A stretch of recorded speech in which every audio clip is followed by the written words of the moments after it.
fear, come to me. Let me hold you.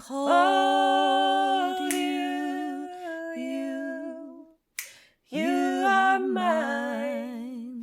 I own you. Okay, press play. Totally. Yeah.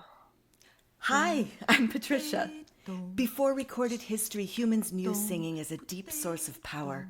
Power to change, power to heal, power to be present with what is. Right here, right now, we are remembering the ancient gift of song, using modern tech to help us tap into resilience and capacity in chaotic, difficult times. Welcome to the 155th episode of A Breath of Song. I'm so glad you chose to do this today, which is extra special because Joanna Laws Landis is joining us for a songwriter conversation. Hi, Joanna. Welcome. Hi, Patricia. Thanks so much for having me.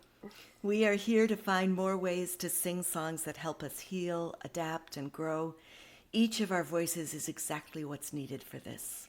I'm coming to you straight from my home in what is now called Burlington, Vermont, on the unceded lands of the Abenaki people, on sand plains between the Winooski River and Lake Champlain. Joanna, you want to tell us where you're calling from? Sure. Yes, I am in my home, which is a new place, a new home for me, on Cherokee land outside of Asheville, North Carolina. Are you new to North Carolina itself, or? I am. Yeah. I lived here for 3 months a couple years ago, but apart from that, I am totally new. However, my grandmother, actually my maternal grandmother, grew up just about a 35 or 40-minute drive from where I live now. Oh, wow. So brand new, but also feels like a bit of a homecoming in a circuitous way. Yeah. Nice. Yeah. All our voices will turn up as they are today, and no matter what, we can feel the connection to our breath, the vibration in our body, the vibrations of our ancestors in our bodies. Let's find how good it can feel to sing. Last week I shared Joanna's song, Gather, We Are Not Alone. Today, Joanna will be teaching us Fear, Come to Me. We'll learn it slowly so it can settle inside you. You can begin to trust it as a resource. Let it move you into a state of flow. Then we get to enjoy a conversation with Joanna, and we'll close out with the song again at the end. You'll always be able to find this episode with full show notes and artwork in the Library of Songs at abreathofsong.com. So let's start with a good yawn stretch. Maybe roll your shoulders a bit or stretch your back. Oh, whatever feels good. Finding space. Allowing the breath to release. To kind of flood through a little bit. Maybe you need a shake down. And let your voice shake down too.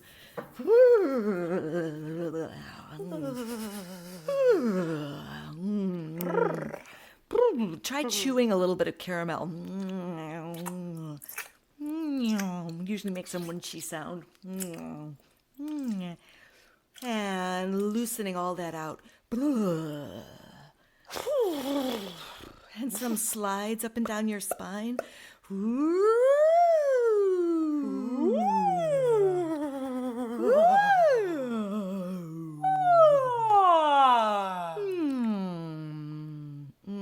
Gorgeous. Oh, and just 1 second to check in with the breath, feeling it come in, how it pushes at your rib cage, and letting it release out, carrying sound if it wants to. And then letting it come in, dropping into your belly, and release out. And one more, feeling like it could drop into your pelvis. And release. Joanna, I'll turn it over to you to share this song.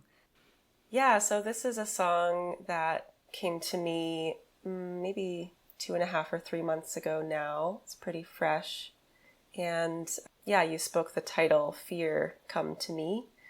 And it's a song for me of reclaiming or re-owning, which is a word that I use in the song, my fear. And for me, and maybe for many of us, fear is a particular emotion that's easy to want to wish it away or push it away or ignore it in ourselves. And part of my healing path right now is learning to really embrace it, and that fear is actually an emotion and often a part of us that wants to actually be held and to come closer. So that's the background for this song. It goes like this. I'll sing it through first and then I'll teach it. Fear, come to me, let me hold you,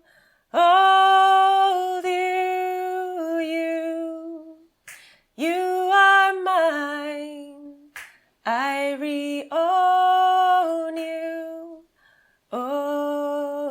So here's the first part, line by line. Fear, come to me. Try that with me. Fear, come to me. Let me hold you. Let me hold you.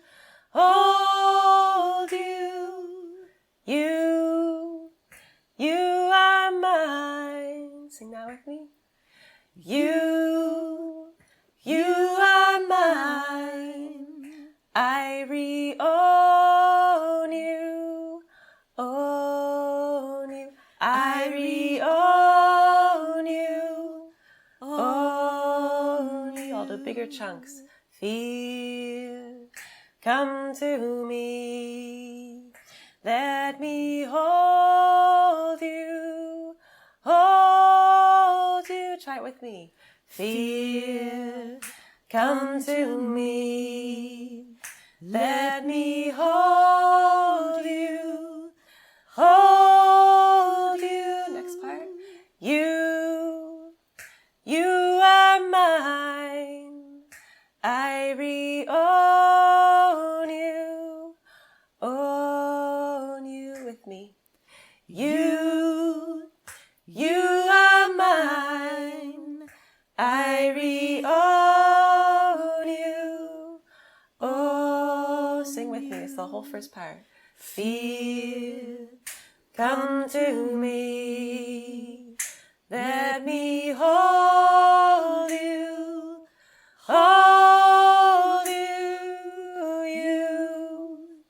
You are mine. I own you. Fear, come to me. Let me hold you.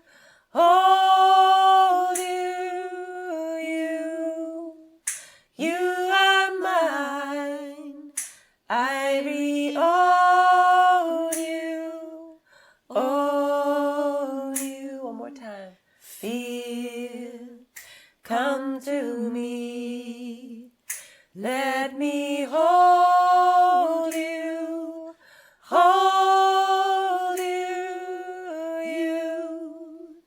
You are mine. I own you. Fear. And then there's a second part. In part a harmony, but it's syncopated a little bit differently. So I'll sing that part through and then I'll teach you that as well. Great. Fear, come to me. Let me hold you. You are mine. I own you. I'll break it up. Fear, come to me. Let me hold you. Try that with me. Fear, come to me. Let me hold you. Next part. You are mine. I own you. Try it with me. You are mine. I own you. You got it, that whole part. Fear, come to me. Let me hold you. You are mine. I own you. Fear, come to me.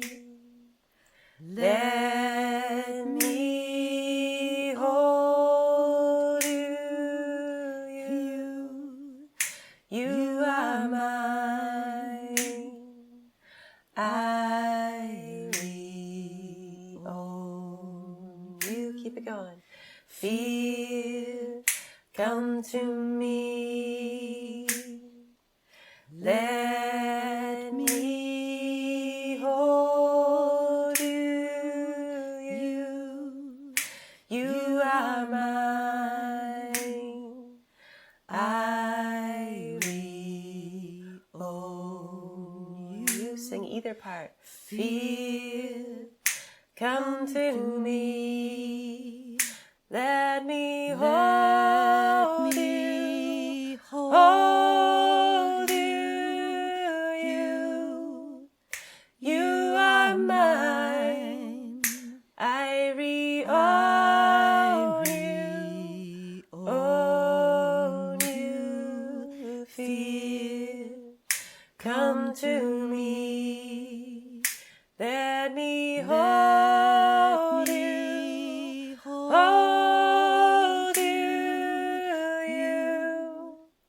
You are mine. I own you. Own you. Last time. Fear, come to me. Let me hold you. Hold you. You are mine. I own you. Own you. Fear.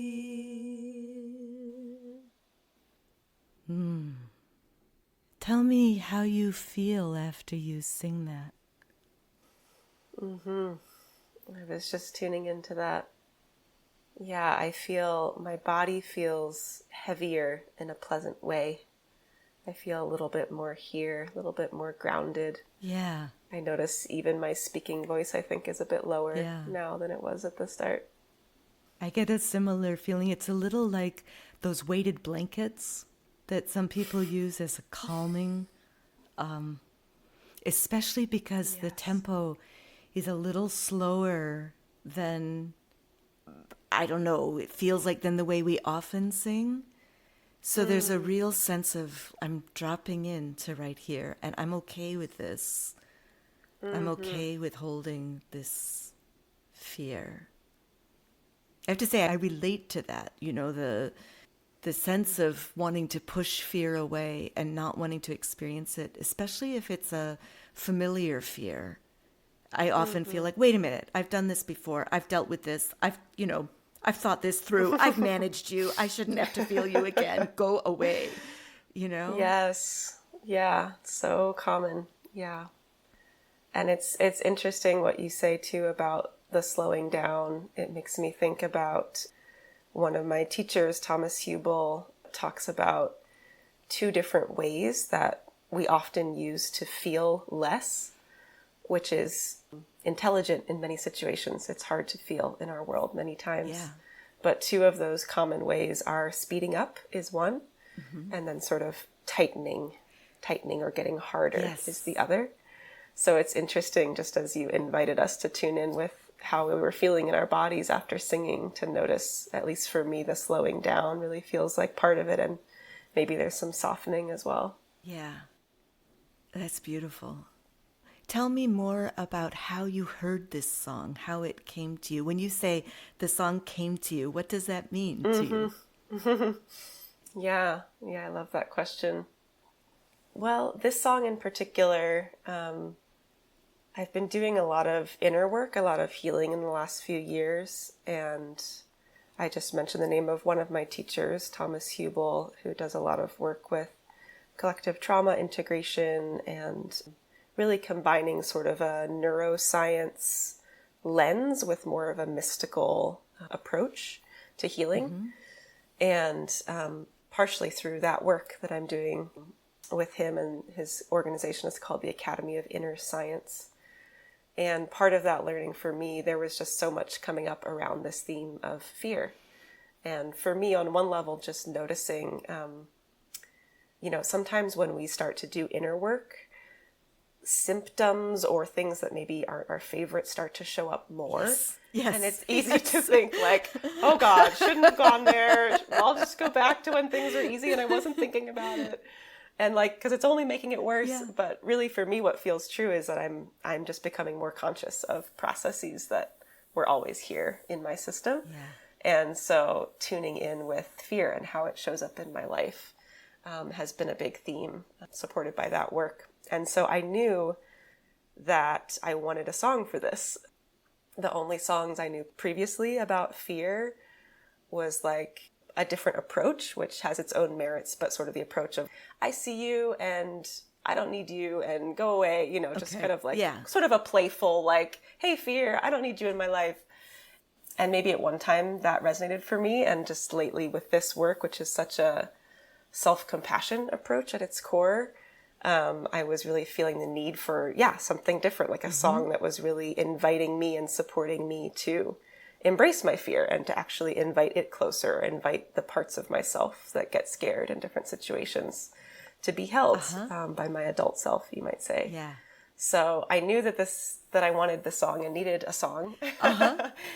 And then I can't even remember the full details, but I was living in Santa Fe until I moved here recently in New Mexico, Pueblo land. And that's where I was when the song came. And I was just laying in the sun, which often for me is sort of a metaphor for unconditional love, or, the sun shines on everyone, and just being warm is always helps me to relax and feel that universal love. So it was in that context. And then I just sort of started playing around. There was a little bit of a melody and a few words. And it's possible another part will come down the line to this song. But right now it's just sort of this simple sort of reminder mantra. Yeah. I find those mantras so welcome. And I also find that I forget to use them. I find that, I'm going through life and I'm like, why is my life so hard right now? My life is so hard right now. And and then something will happen eventually, or I'll start feeling so crummy that I have to stop and I have to really pay attention. Right. And I don't know if you experience this, I get kind of frustrated with myself sometimes that I haven't, it seems so counterintuitive. It's like, I know that slowing down and paying attention helps. And it's like the last thing I want to do when I'm in the middle of feelings that I don't particularly want to feel. Totally. Yeah, I can definitely relate to that. There's that like speeding up again, right? Yeah. And hardening, or whatever word you want to use. And I definitely noticed that in myself too. And I think, it's important to validate the intelligence of that, because often these, difficult emotions, or if we're in a pattern that we're like, oh, I know this pattern, like, can't I be done with this yet? The way I see it is like these patterns came about probably when we were much younger, probably children, or, under-resourced in some way. And so at the time, they were actually perfect because there wasn't the support or the resource or the capacity within ourselves to just slow down and be with something. So it feels important to me to just sort of affirm the intelligence, or like, oh yeah, it totally makes sense that when I'm feeling crappy, I don't want to slow down and just soften into it. Like, that's not the intuitive direction. Yeah. And at the same time, I guess that's part of what I've been exploring is just having compassion for the pattern as it comes up, and then also being curious to be like, okay, maybe I do have some more resource now than I did, and what is it like to really slow down with this and seek support, do it with a friend or whatever that looks like. Yeah. It's one of the things I love about the songs, because I can often get myself to sing when I can't get myself to just slow down. Yes. To sit and meditate, for example. Yes. Oh, I can totally relate to that. Yeah. Yeah. Yeah. Sometimes you need a little more something. Yeah, and I can sing. I can enjoy singing. Exactly. And it also drops me right back into my body, because I sense things when I sing. I feel my voice. Yes. And I feel the breath. And the exhalation is longer than the inhalation when I'm singing. Yes. And so it has all 100%. this kind of, grounding effect. Mm-hmm. Totally. So 15 months ago, I was really lucky to be part of a 6-week online grief circle that you co-hosted with Lindsay Scott. And I wrote to you at the time that your gentleness and clarity of presence were such a gift to me. And the way that you and Lindsay co-facilitated was just beautiful. You loved each other so strongly across this Zoom circle that it created this flow of care and respect that transmitted to everybody who was, I don't remember how many we were, 14, 15 people in the room, in the Zoom room.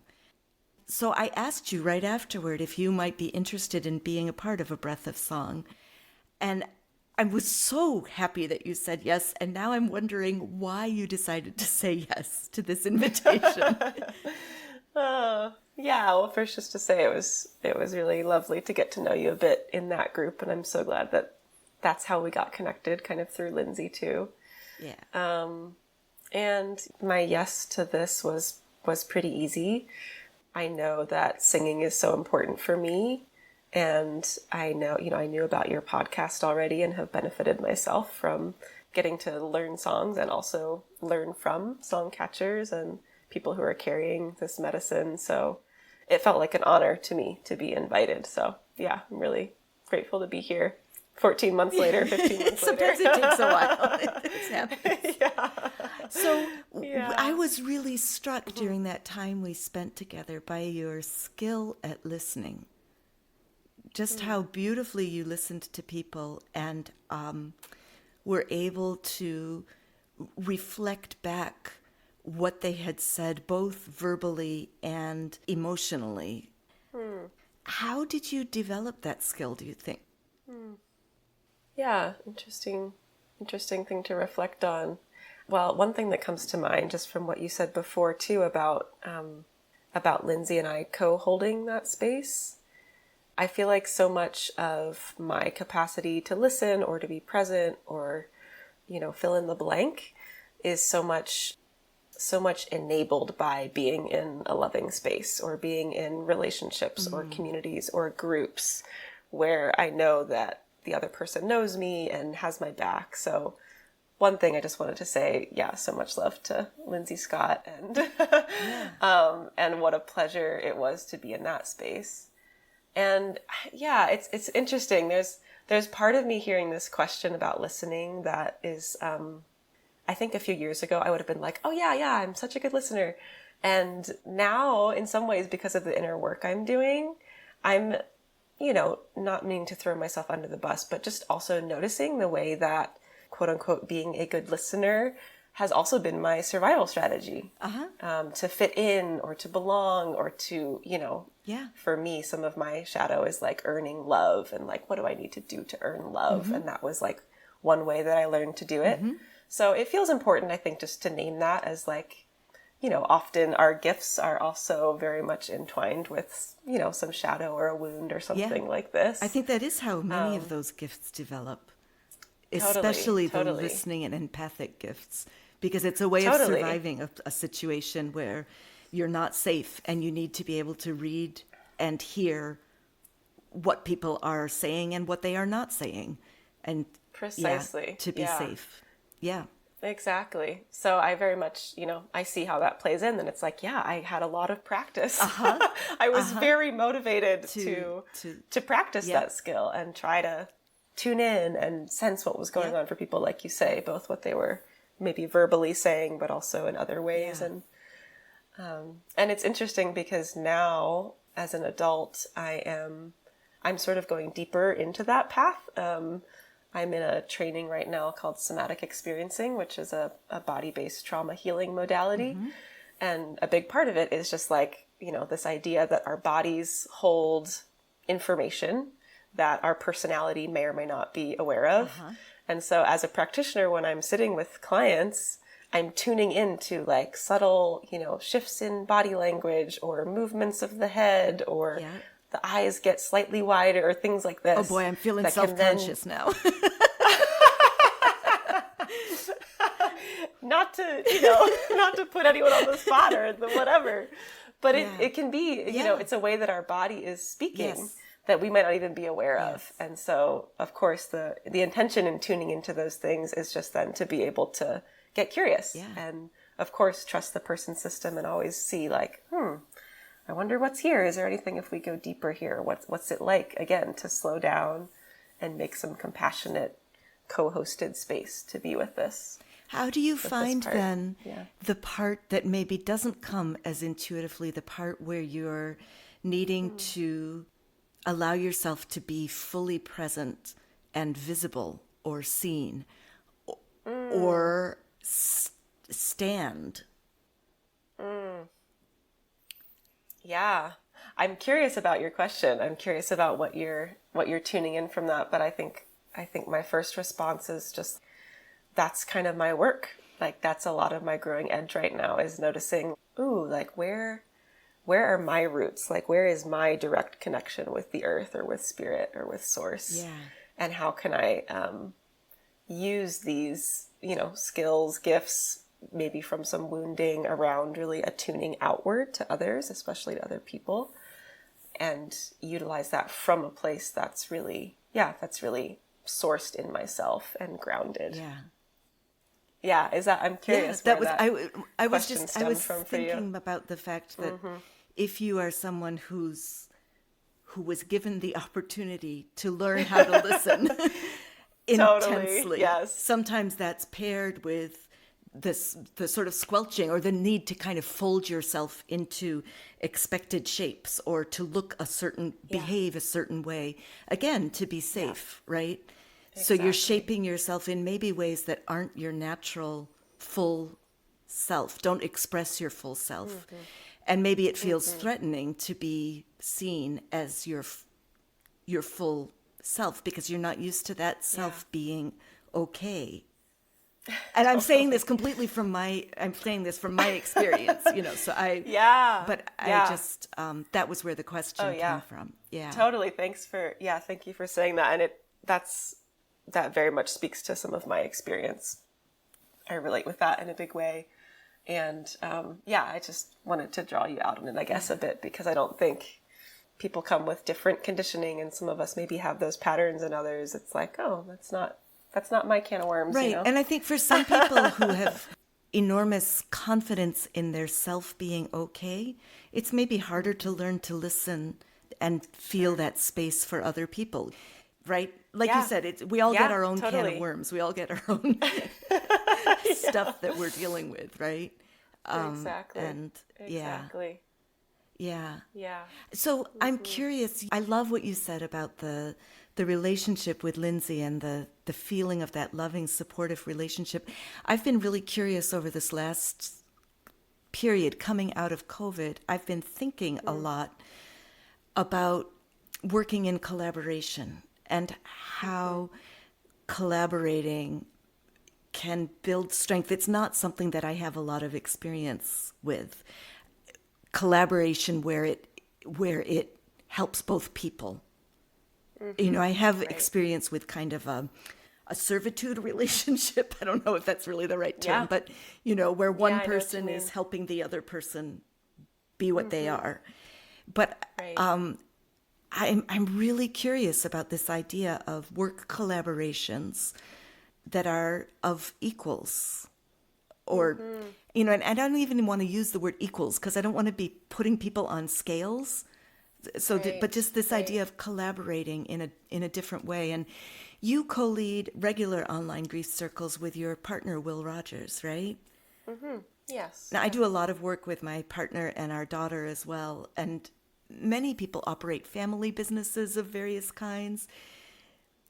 Yeah, so I'm going to ask you to dish a little bit here to talk to me about the pluses. You've just said this huge plus of trust and love and feels. I'm assuming, maybe that's an assumption, but I'm assuming that's there with Will as well. Yeah. So, what are some of the challenges that are raised by living with the person that you're co-leading with? And how do you approach those? Yeah. Sure. Yeah, Will and I have been leading grief circles for many years. That's actually how we met, was because we were sort of in a similar learning container and about to begin offering our own healing spaces around grief tending, communal grief tending. And yeah, what would I say?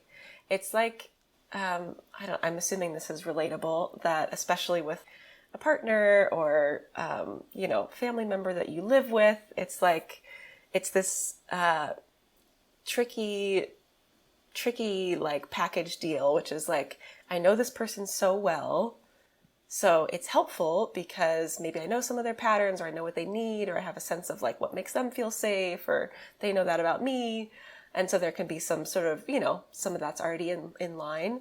And then I feel like the flip side of that, which I can run into, is I think I know my partner so well, or it can get into a thing of like, oh, I know exactly how this is going to play out, or I'm guessing we'll do this thing that we've done before that'll be like, it's like, if I'm not intentional about it, I can lose a little bit of the presence to my partner or to myself. Like, I am a new person in every moment, and just because I've seen some patterns doesn't mean they're going to be followed. That assuming that is actually supporting, the dynamic or the collaboration. Yeah. So, yeah, I'd say, that's what comes up for me. Yeah, leaving space. Mm-hmm. Yeah. Space to be surprised. Yeah. Yeah. Do you separate out work and life, or do you mishmash them together, or how do you handle that? How do you handle when one of you wants to talk about the next thing coming and the other one is like, I need to be off for a little while at this point, or does that happen? Yeah, no, a lot of good questions. I feel like in terms of collaborating, Will and I collaborating, like, I feel like we've figured out some systems over the years in terms of being able to be like, is now a good time for, or again, back to respecting, you're your own person and I have no idea what you have going on, and let's check in about it, that kind of thing. Yeah, but there was another question you asked before that. Now I'm losing it. Oh, just like the work and rest, or... Yeah. This is a conversation I was just having with a friend earlier today, and feels like, a very alive question for me. And it's, the grief work is part of that, but really all the work that I do right now is remote since the pandemic. Everything moved online. And of course there are pros and cons to that in general, but that's one area that I'm really looking at right now. Is I'm coming to terms with the fact that I tend to be a person that really benefits from external structures, for better or for worse. And I think that's been a part of myself, back to this theme, that's been a part of myself that's been hard to embrace. It's like, oh, I should be totally just making my own schedule and I don't need anyone else, or, maybe back to these overculture ideas in the West of like being independent and having it all together and not needing anyone.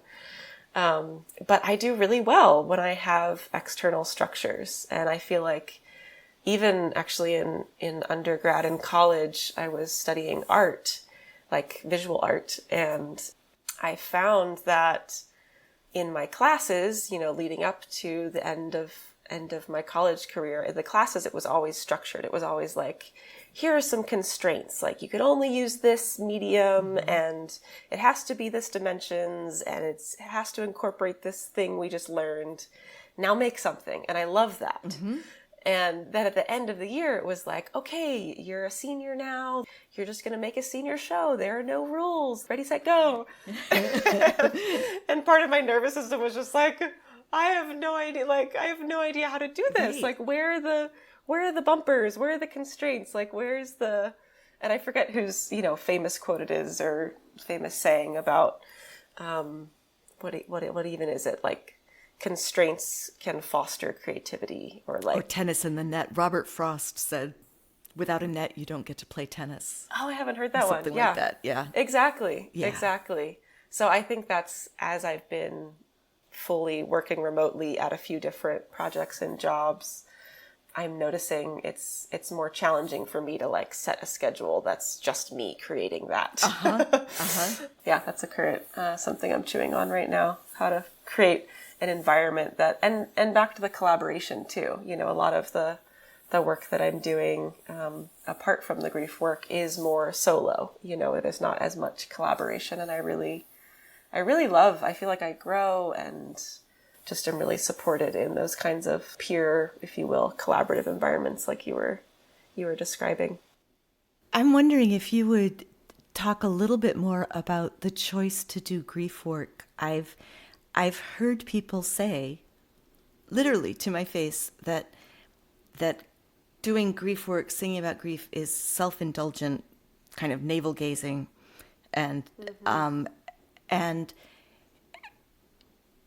I'd love to hear you talk to that fear that if I pay too much attention to my grief, it's egotistical, it's this kind of self-focus is not serving the world, it's selfish.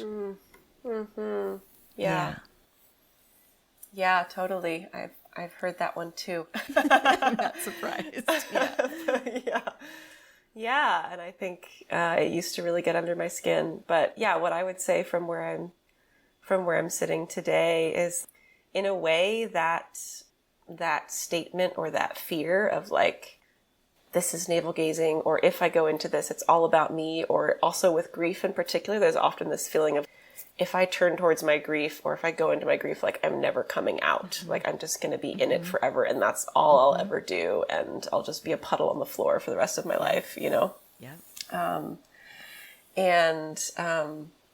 That kind of thinking, in a way, is pointing to these ideas of separation, right? It's like, if I'm tending to my own grief, that has nothing to do with you, nothing to do with my family or my community or the world, right? Like this idea that we're all totally separate little pods, for one thing.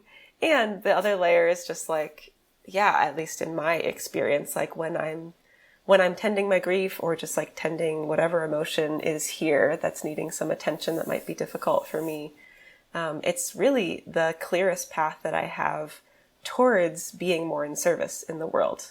Paradoxically, if you will, to the way that question often comes, is that when I can have good space and offer myself good space to be with that, then it actually frees up energy that was being used up in the background without me knowing it. Yeah. There's a lot of grief right now, for me at least, with the way that the U.S. in particular, but also other countries, what's happening in France, what's happened in Turkey, what's happening in Russia, other places, this move towards fascism, I find very frightening. I'm wondering, you describe yourself as white, and Will as a white presenting biracial Japanese white man. I know you both pay particular attention to how to welcome people who are Black, Indigenous, people of color into spaces you hold. Can you tell me some of how you do that kind of community building where it feels maybe a little bit on an edge of what's easy?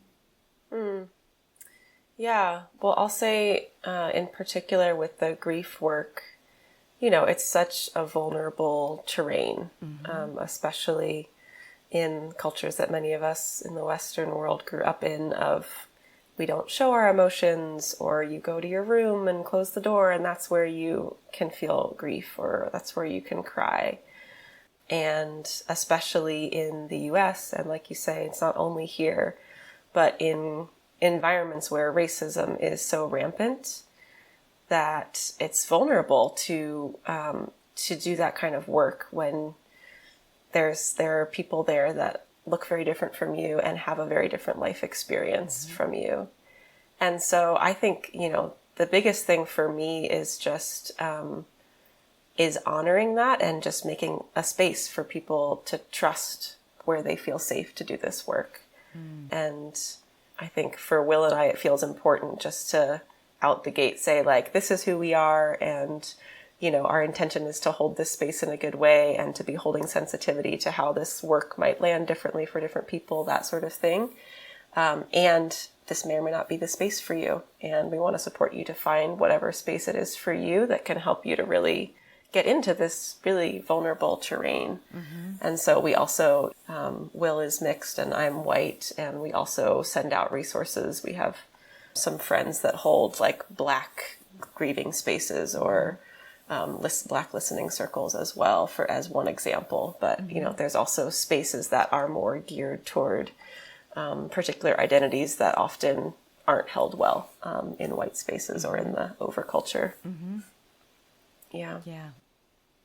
I notice, as somebody who gathers people to sing, that even though we're not gathering explicitly with grief ritual as a part of the song circle, what I'm doing right now in flow singing does gather people to be present and to be aware. And often grief comes up because it's there, right?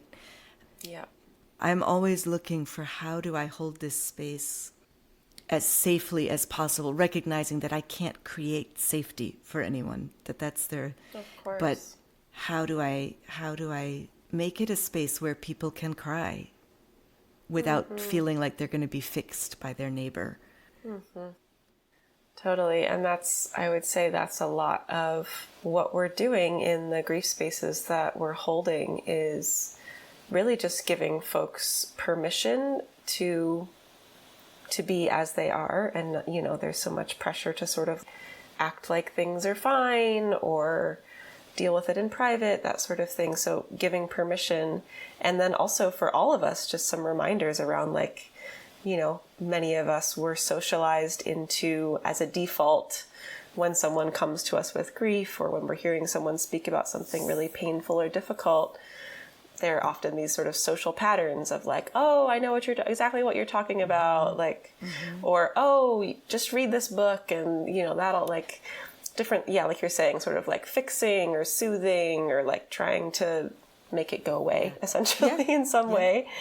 And it might, on a conscious level, if I'm offering these things to someone, I might be thinking, oh, I'm just trying to help them, or, it's coming from a place of compassion. But really, it also can really just interrupt that grief process and not make space to just express and just be heard and just be a human among other humans that's allowed to speak what's really difficult and what's hard.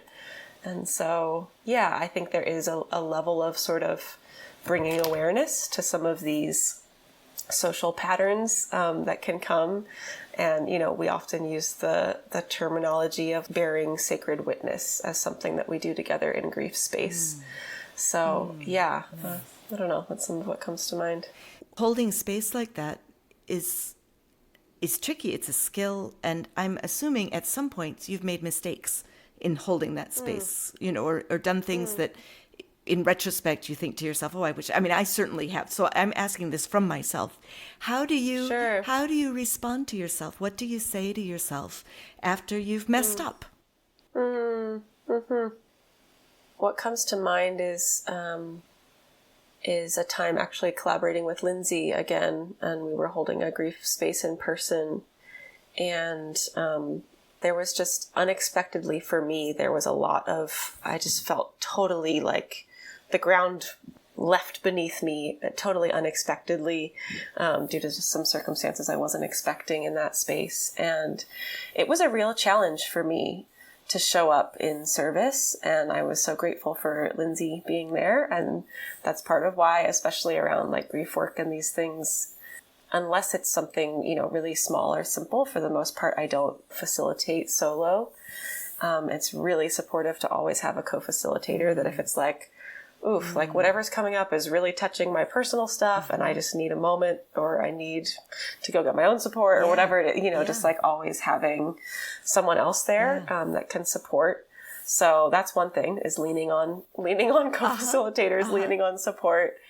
And I think, like that was a big growth experience for me too, of noticing the shame that wanted to come up, of like, oh my gosh, I'm supposed to be holding space for other people and I'm like totally in my own stuff right now, and that's so terrible. And just however the shame spiral operates.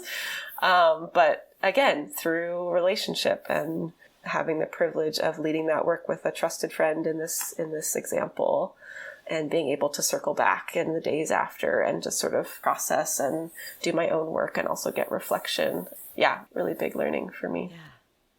When you step into a room with a new group, what are you paying attention to?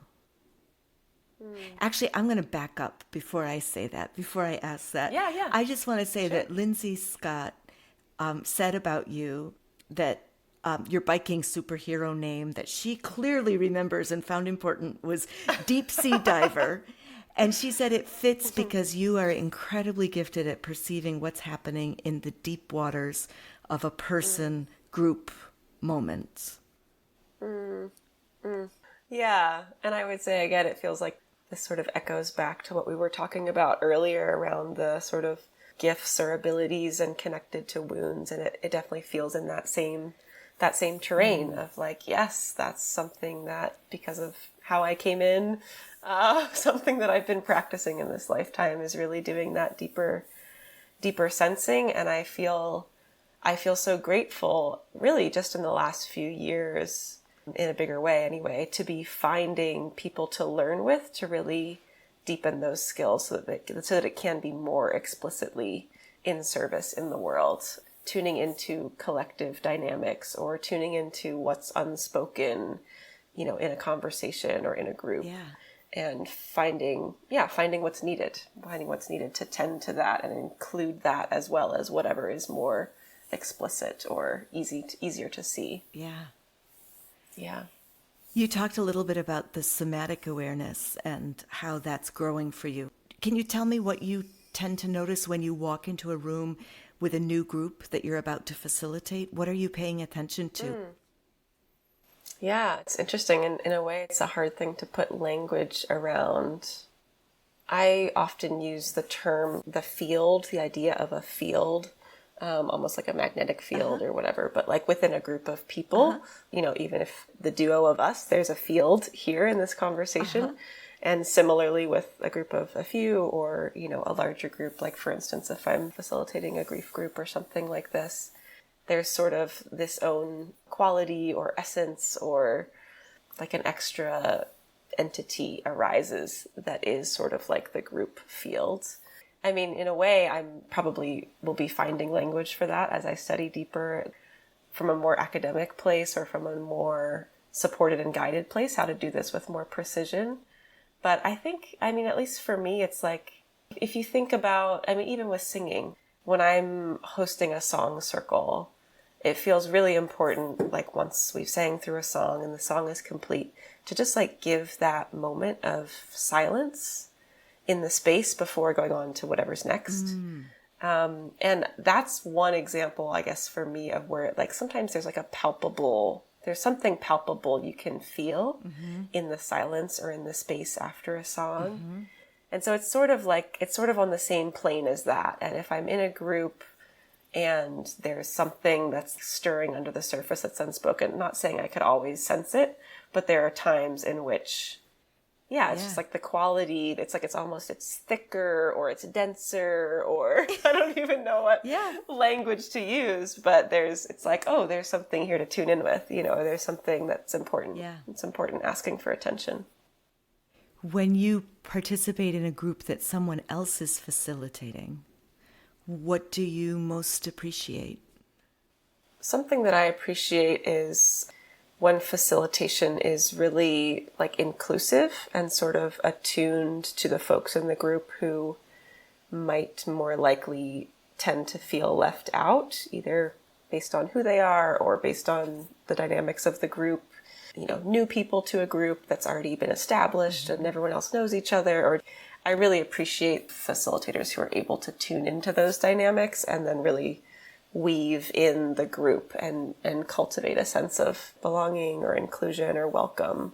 I think that's a powerful skill. Yeah. What are some of the questions you hope people are asking in community singing spaces? Yeah, in a way, I want to turn that question on myself. Like, what are the questions I want to be asking more or tuning into more? And it's, I was thinking about this before the interview today. Like, I think there are ways that even still for me, after being in this movement for a decade and catching songs and hosting song circles, like, there are still ways that there can be a part of me that's like, oh, it's just singing. Like a devaluing sort of. Again, back to this thing of like, what is the overculture value? And it can be tempting to get sucked into that. And so, for myself, like, in a way, it's sort of like what you were saying about forgetting to sing, forgetting that singing supports you, and then you sing, and then it's like, oh yeah, like that happens for me all the time. Or I like have a song circle and maybe my life is full and I'm like, I don't know, like, should I still do this or what, I wish I had the free evening or something. But then every time without fail, like singing and being with people and singing together, I always feel so much better on the other side. Yeah. What's your earliest memory of singing? Yeah, well, I grew up around a fair amount of singing. I grew up in Pennsylvania in a family that was very connected to the small church we were a part of. It was a Mennonite church, which is like a Protestant Christian denomination. And singing is a big part of that community, and singing in harmony. So in church, and then also like in school, or I was in a community choir, a children's choir as well. Like, it's always something that I was around. And I think from a young age, I especially loved harmonies. And in retrospect, I realized that I always sang alto, which usually was a harmony part to the melody.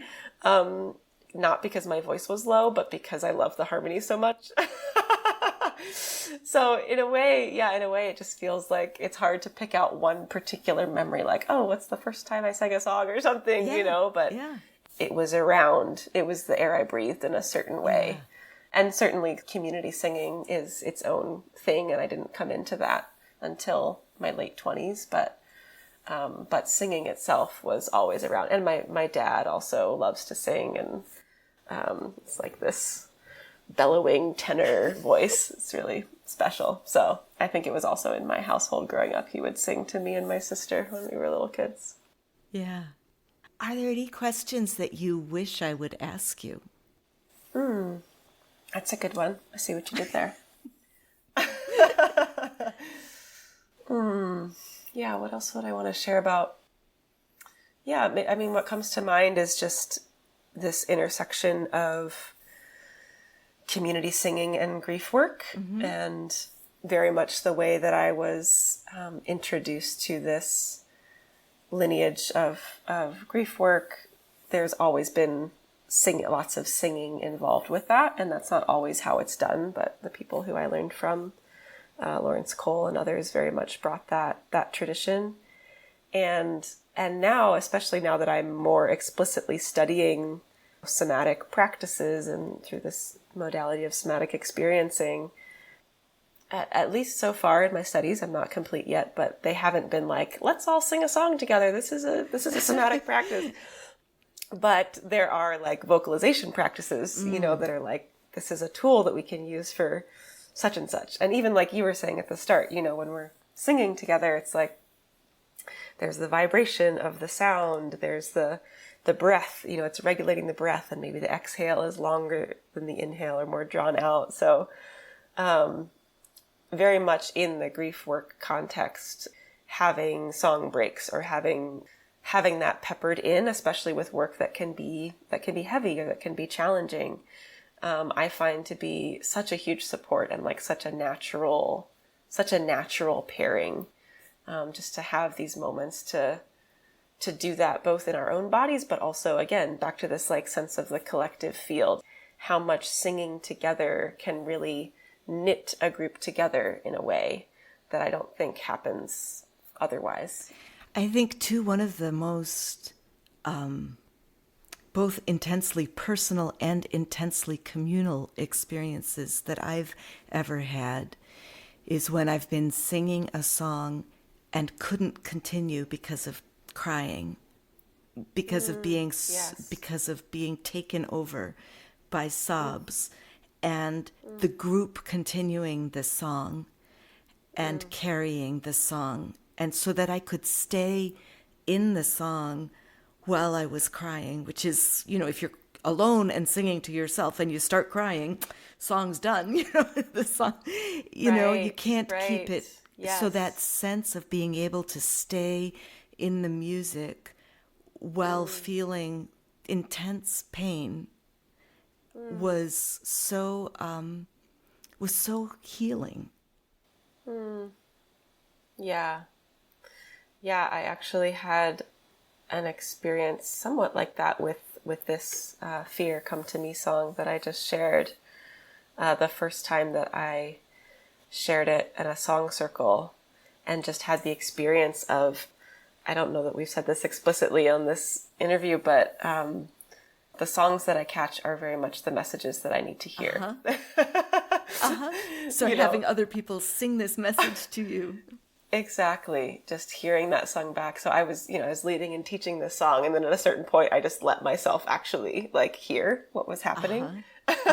And this message, I was like in the middle of the circle. So I was like literally surrounded by this song bath of this message coming back to me, and just cried for a verse or two or something. It's such a gift. In my case, it was just being touched, or being like tears of gratitude or touching that sadness as well. But very much so. And I mentioned his name earlier, but Lawrence Cole, I don't know if he's been on this podcast. He hasn't been on this podcast yet. If not, I recommend reaching out. He's an incredible song catcher and carrier and grief tender who lives out in Port Townsend, Washington. And there's actually another podcast where you can hear him, actually 2 parts, and Bliss is Ordinary podcast. Yes. And you can hear him on there, with a wonderful 2-part interview. Yeah. Exactly. But I bring him up because he's one of my teachers of both song and grief tending, and he has a practice that he does.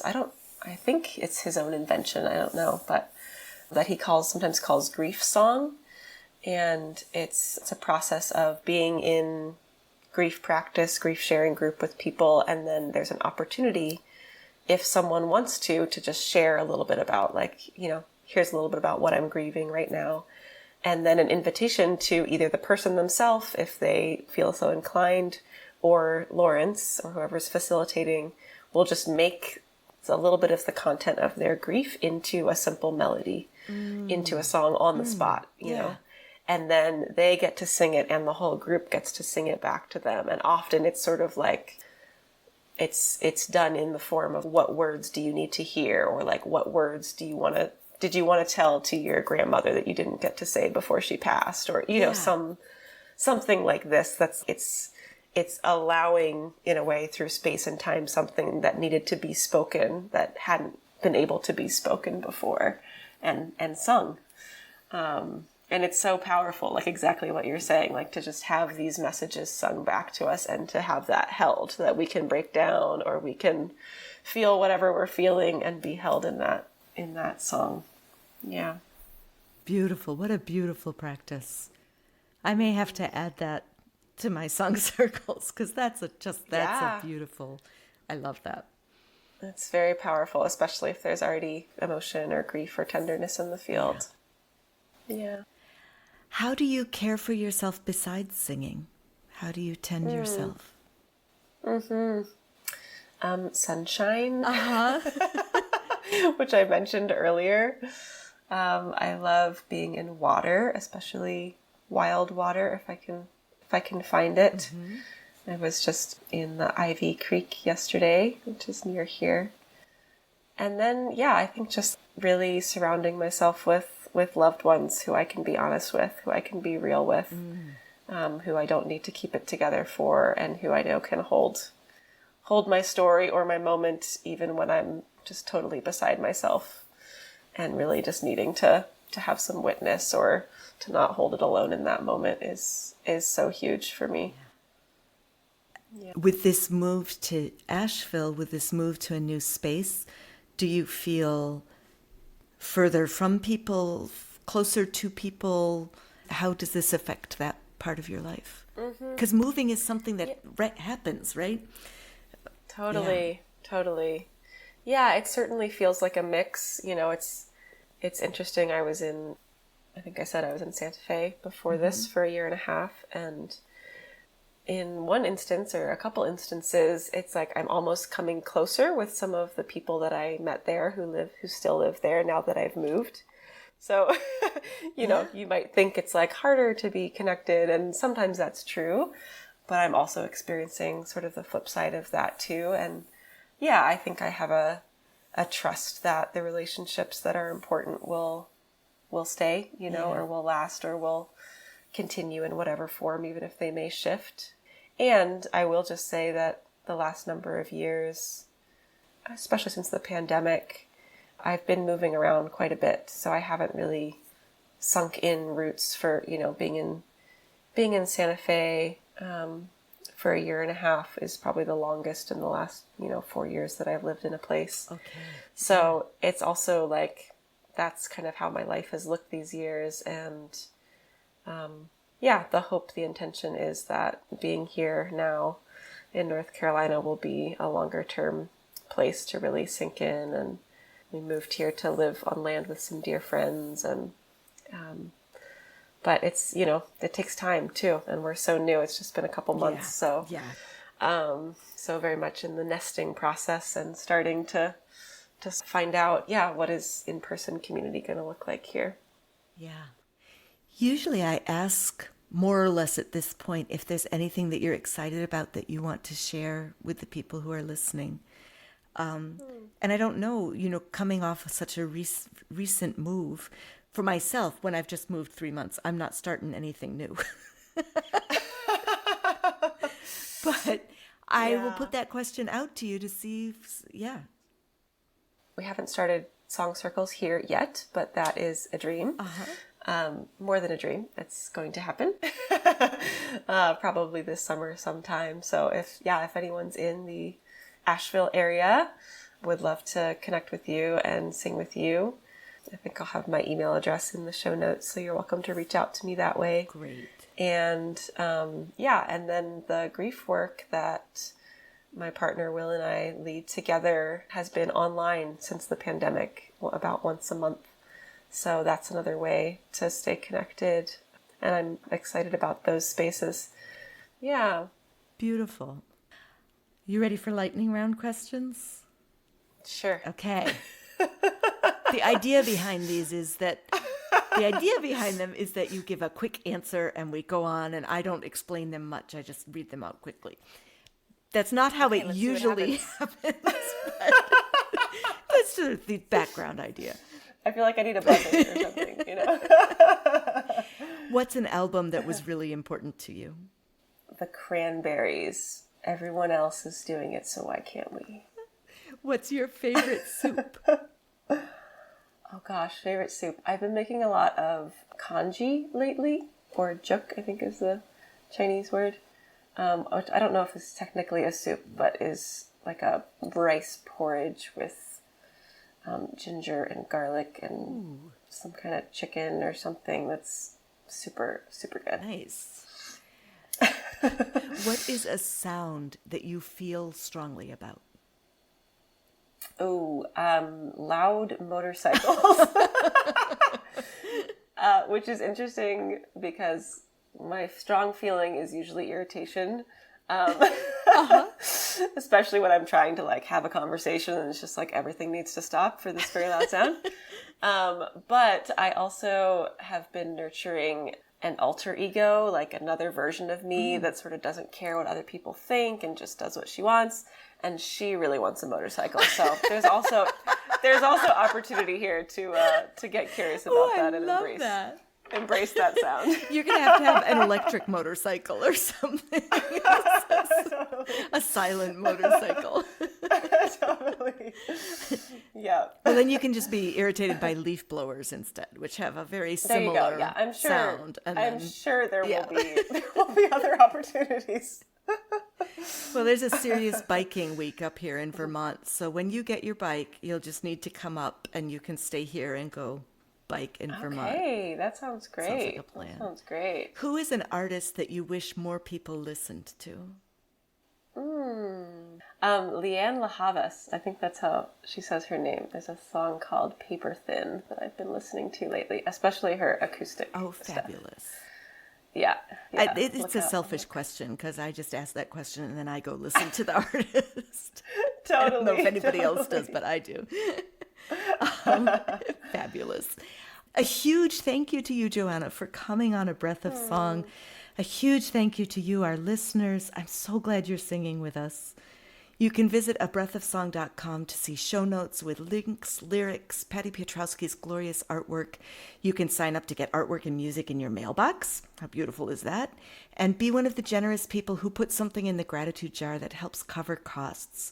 Before Patty or I is paid, 25% is donated to the Jazz Foundation of America. That's an organization which directly supports jazz, blues, and roots musicians in need. The skill and the artistry of these musicians has directly shaped most of the music that I share on this podcast in one way or another.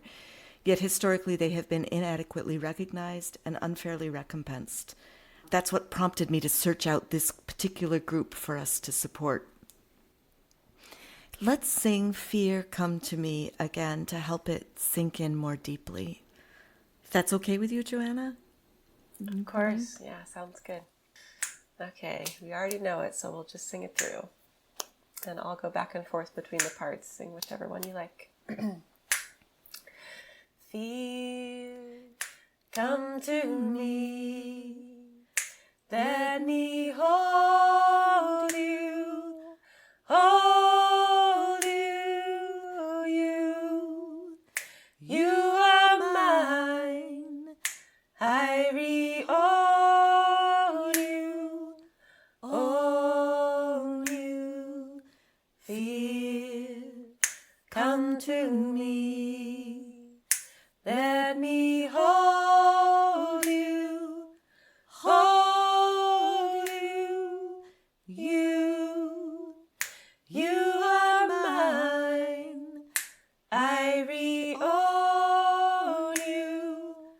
Own you. Fear, come to me. Let me hold you. You are mine. I own you. Fear, come to me. Let me hold you. You are mine. I own you. Last time. Fear, come to me. Let me hold you. You are mine. I own you. Fear.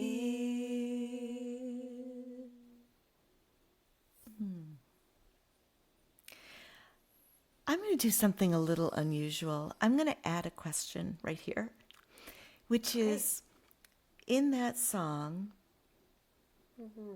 there's a place where you move your voice very quickly between notes. I'm wondering if you could talk to us a little bit about how that happens in your body. Yeah, maybe I'll just sing it again right now to feel into it. You are mine. That's Is that it. what you're thinking of? Mine. Yeah. I don't know that I have much useful instruction, but it's something certainly to play with, and sometimes slowing it down can help if it's tricky to get all the notes there on the same syllable. But yeah, feel free to play with it, and it could also be simplified too. So it's adaptable there. Yeah. But it's beautiful. It's beautiful to hear, and it's this kind of shaking down in. It's almost like, there we are. It's a way of latching it down in, and I wondered if when you sing it, if you experience any of that physically. Yeah, it's not something I've been conscious of, but now that you say it, that I love your words, shaking down in. It certainly feels that way, and especially I think when fear is what we're working with. Again, back to the speeding up, it can be kind of quick, and this is obviously a very slow song. So maybe that is a little place that we get to actually work with the speeding up to sort of bring us into a slower cadence. Yeah. Sweet.